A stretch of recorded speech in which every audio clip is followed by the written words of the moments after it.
रहीका प्रखंड में प्रधानमंत्री आवास योजना के तहत चल रहे कार्यों की जांच प्रक्रिया औपचारिक रूप से शुरू कर दी गई है। इस संबंध में प्रखंड विकास पदाधिकारी बीडीओ आशुतोष कुमार ने जानकारी देते हुए बताया कि अब तक योजना से संबंधित 30% से अधिक मामलों की जांच पूरी कर ली गई है। बीडीओ आशुतोष कुमार ने बताया कि ये जांच पारदर्शिता सुनिश्चित करने और पात्र लाभार्थियों को योजना का लाभ दिलाने के उद्देश्य से की जा रही है। उन्होंने स्पष्ट कहा कि जिन मामलों में किसी प्रकार की अनियमितता, अपात्र लाभुक या नियमों के उल्लंघन की शिकायतें मिलेंगी, वहां नियमानुसार कार्रवाई की जाएगी।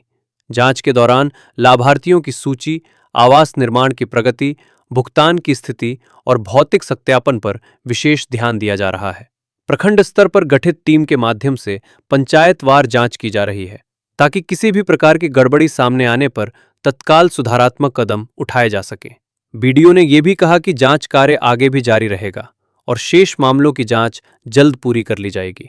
उन्होंने लाभार्थियों से अपील की कि वे जांच टीम को सहयोग करें और आवश्यक दस्तावेज उपलब्ध कराएं, जिससे प्रक्रिया समय पर पूरी हो सके। प्रखंड प्रशासन का उद्देश्य है कि प्रधानमंत्री आवास योजना के तहत जरूरतमंद परिवारों को समय पर पक्का मकान उपलब्ध कराया जाए और सरकारी योजनाओं का लाभ सही व्यक्ति तक पहुंचे। रहीका से वरुण झा की रिपोर्ट। अभी जो इंदिरा आवास का सर्वे वेरिफिकेशन चल रहा है, ये कहाँ तक हुआ है? अभी वेरिफिकेशन का कार्य चल रहा है, जिसको 15 जनवरी तक पूर्ण कर लिया जाना है।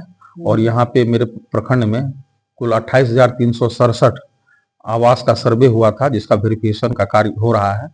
हम लोग अभी 30% अचीव किए हैं और बाकी अभी एक सप्ताह के समय में हम लोगों को पूर्ण करना है।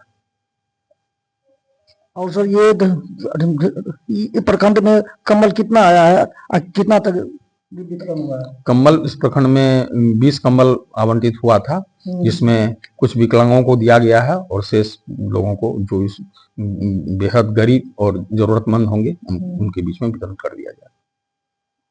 और अपना सर शुभ नाम बता दीजिए। आशुतोष कुमार, प्रखंड विकास पदाधिकारी रहीका।